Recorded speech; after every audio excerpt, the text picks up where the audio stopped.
For today's video, I decided to take a look at 50 FPL YouTubers' latest draft videos to see who the kind of players that everyone was picking and who looks to be the template for game week 1. Now, I wanted to do this as close to the deadline as possible, and as of recording this, we're only 5 days away from Friday, so again, wanted to try get as close to the final drafts as possible. Obviously, with a lot of these videos, they are a couple of days old as we're basing it off the last video, so a couple things could have easily changed since then, but we are trying to get this as close as possible.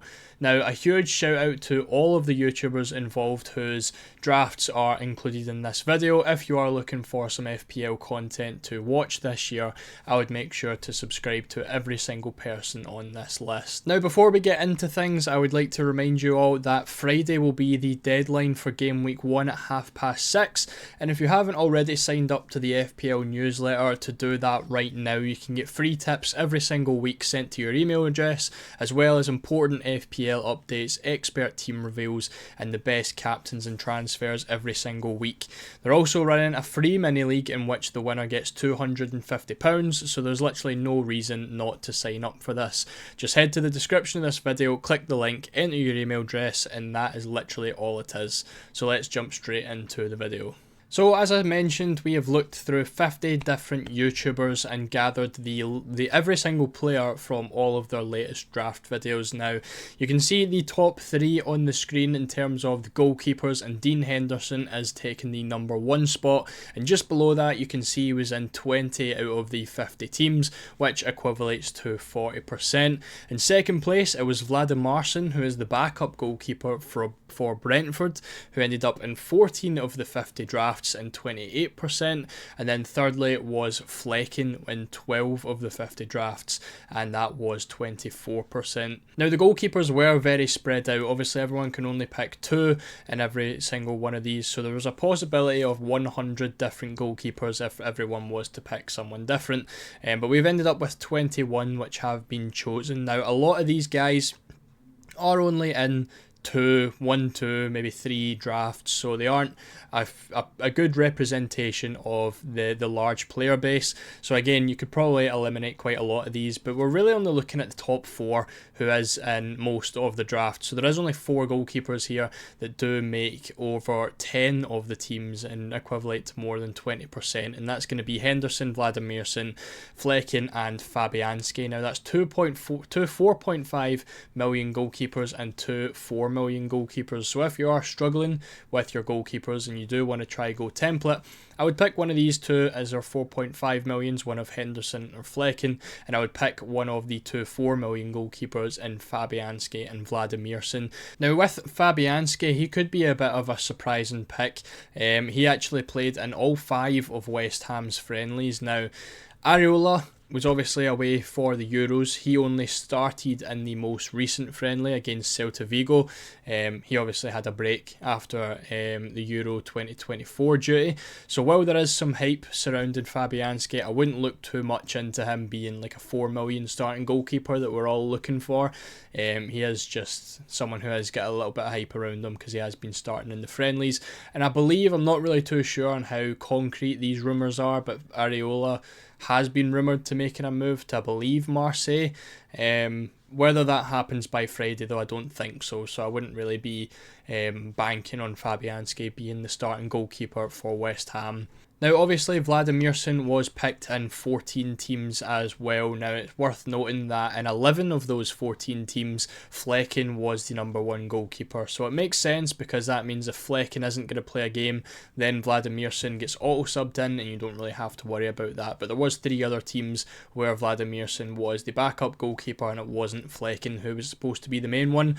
But if you are picking Flecken and you're looking for a 4 million goalkeeper, I think Vladimirson makes the most sense because obviously if anything happens to Flecken, Vladimirson is the one who comes straight in. Now, one person in this list who is actually picked quite a lot is Matt Turner, who's in 7 of the teams.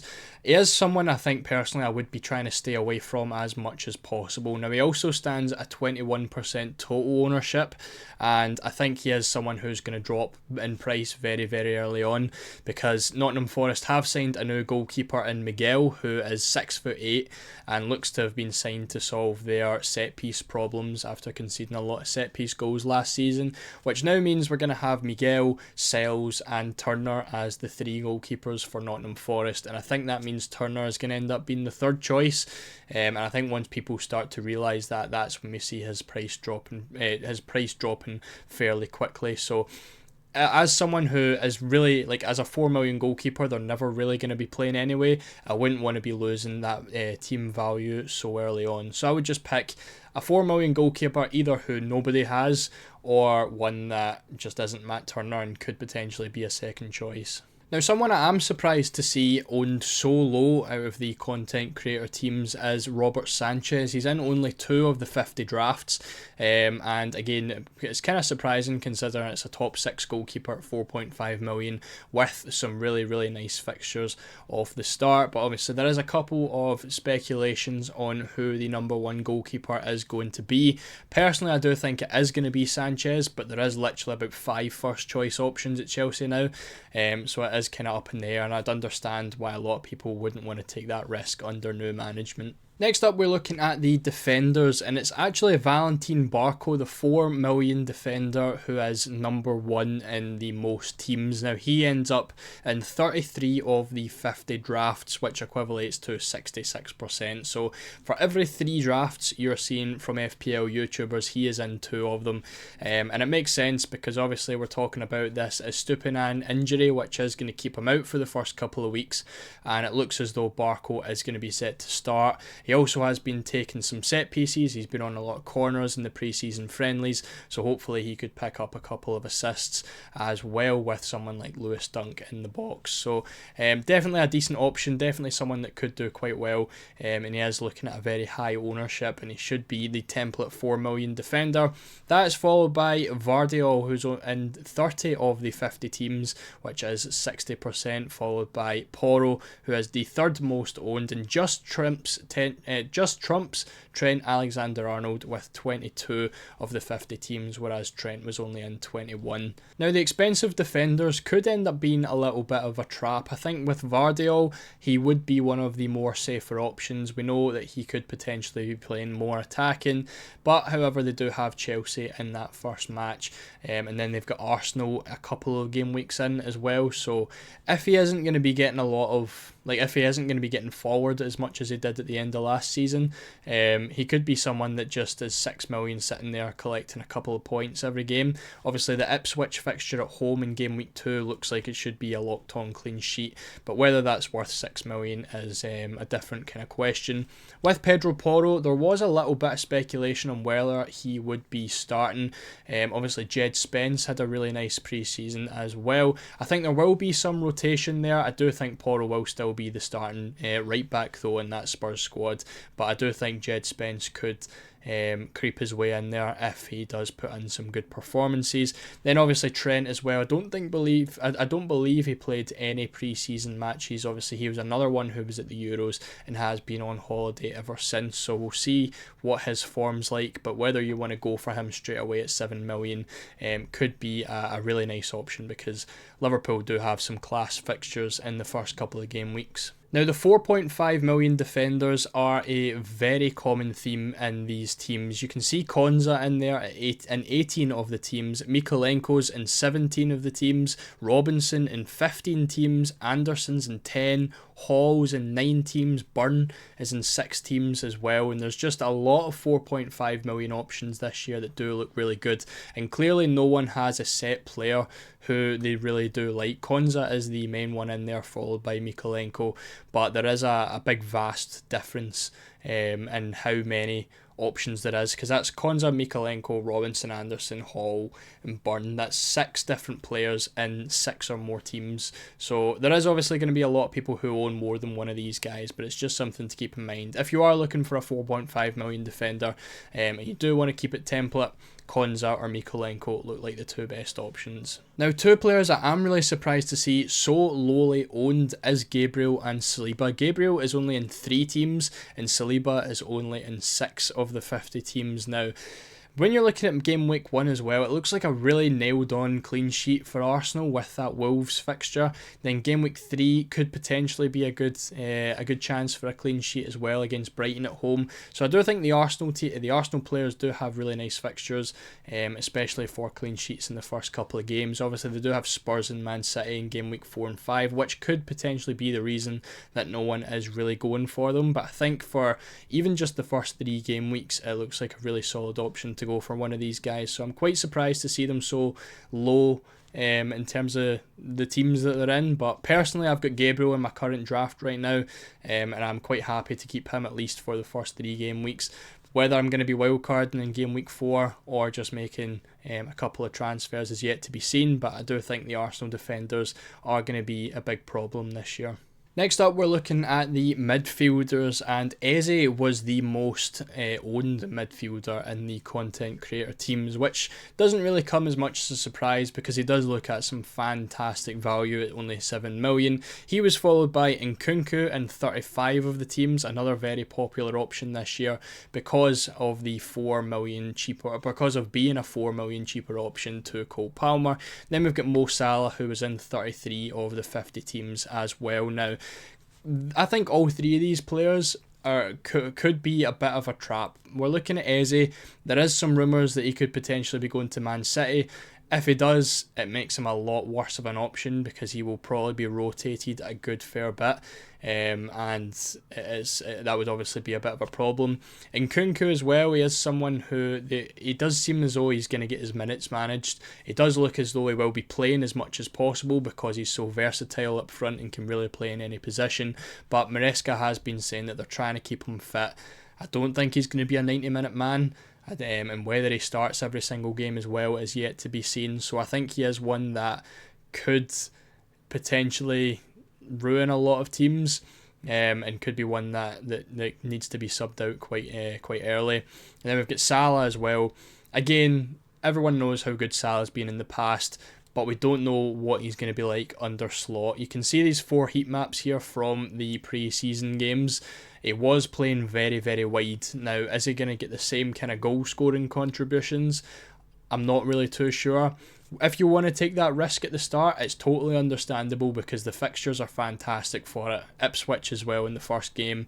Salah has a really good record in game week 1 and it would make sense to go for him, but at the same time I would understand why people wouldn't want to and maybe put that budget elsewhere. Now, a couple of the other popular options: Saka was in at 4th in 18 teams, Gordon was in 16 teams, Harry Winks was the most owned cheap midfielder in 14 of the 50 teams. Smith Rowe, the most popular 5.5 million midfielder in 12 teams. Son was only in 11 teams, and then Morgan Rogers managed to make 10 teams as well. So I had a couple of really popular and really nice options in there as well. Now, looking at Harry Winks, I think he could be someone who is a little bit similar to Turner in the fact that he is very highly owned. He does have a fairly decent ownership, over 10% in terms of the total ownership.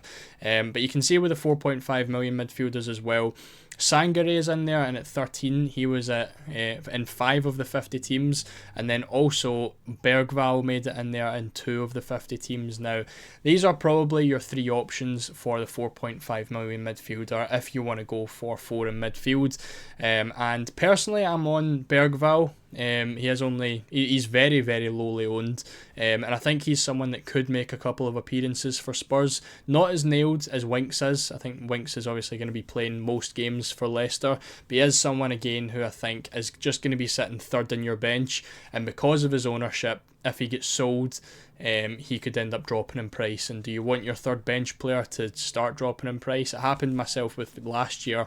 I went for Mubama as my striker and he ended up dropping to 4.3 million in the first couple of weeks. So I'm going to be trying to steer clear of the popular cheap players just to try and avoid some price drops. But I guess, again, that's up to you if you want to do that or not. That's just my personal opinion. Now, looking at a couple of the stats with these teams, 7 teams included both Salah and Saka together, but only 3 of these teams included Haaland. So only 3 of the 50 teams that we put together had Haaland, Salah and Saka in it. Now, only one of those 3 teams didn't have a defender priced over 4.5 million, and the other two only had one. So a lot of people, obviously with these big Salah, Haaland, Saka drafts, we're going very, very cheap in defence. So if you are looking to get these three big premiums, you are going to have to be looking at, again, the popular options, your Konzas, Mikolenko's, Robinsons and stuff like that in defence. You're probably going to have to sacrifice the likes of Vardiol, Trent, Gabriel and players like that. Now finally, looking at the strikers, we have a very, very small list of strikers available. There was only 18 different players, and most of these guys were the cheap players. You can see Stewart, Ladapo, Jebison, Fraser, Cannon in there as well. So that's 5 players who we can really just take out because it's just people's third striker that isn't going to be playing. But the top 3 was Isak, Haaland and Muniz, and Isak was the only player in the entire game who was in all 50 of the FPL YouTuber drafts. So if that says anything about how good he could be and how much or how essential he's going to be to try and keep up with the rest of the game, I would definitely be trying to get Isak in your team, and he definitely looks like one of the best value players this year as well, and a very, very nice captaincy option for game week 1. That was followed by Haaland in 42 of the 50 drafts, so only 8 FPL YouTubers do not have Haaland in their drafts, and then Muniz as well was only 15 out of the 50, so a lot of players seem to be going for Isak and Haaland, and then either like a cheap striker, you can see Pedro and Wood in there in 4th and 5th, or just going for another 4.5 million guy. Now, a couple of teams have started to bring Solanke in. You can see him at 6th, he was in 8 of the 50 teams.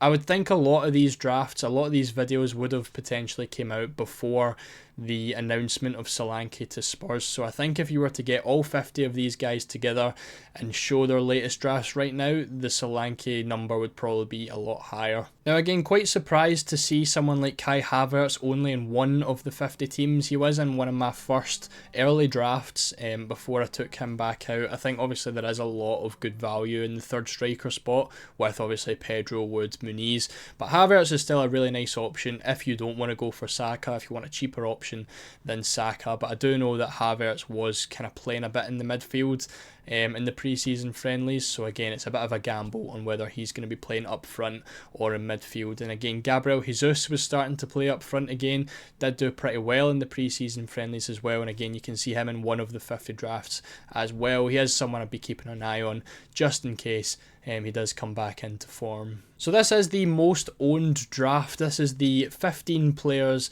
if you were to make a draft, that are most owned by FPL YouTubers. Now the draft is 8.5 million over budget. We will look at an affordable one in just a minute, but this is just to show who all the popular players are. Henderson obviously in goals at 40%. The defence would be Barco, Vardiol, Porro and Trent. Midfield involves Eze, Nkunku, Salah and Saka. And then we've got Isak and Haaland up front. The bench has Vladimirson, Konza, Gordon and Muniz. Now a very, very nice draft, and if we had an extra 8.5 million, it would be a very, very I would be a fantastic draft with no real problems anywhere, and the bench looks fantastic. But in terms of the most affordable one, you would only have to make 3 transfers to be able to get it. Now that would be Trent down to Mikolenko, Saka down to Smith Rowe and Gordon down to Winks. Now this is the affordable draft that you're able to get based on all of the most selected players in FPL YouTuber drafts. So again,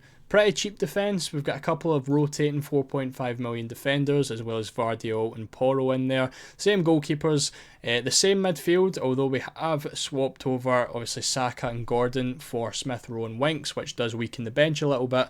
And then the front 3 again stays the same with Haaland, Isak and Muniz. Now this is definitely a very solid draft, and I reckon at least one person watching this has this exact draft in their team, because it is a very popular one that I have been saying quite a lot as well, and obviously does stay within the budget. However, this one does have 1.5 million in the bank, so you could make a couple of upgrades if you really wanted to. Maybe Smith Rowe to a 7 million midfielder, maybe Nkunku to an 8 million midfielder, but there is obviously lots of upgrades that you could potentially make. But that is it for all of the players in the FPL YouTuber drafts. If you enjoyed, make sure to leave a like, make sure to subscribe as well if you are new.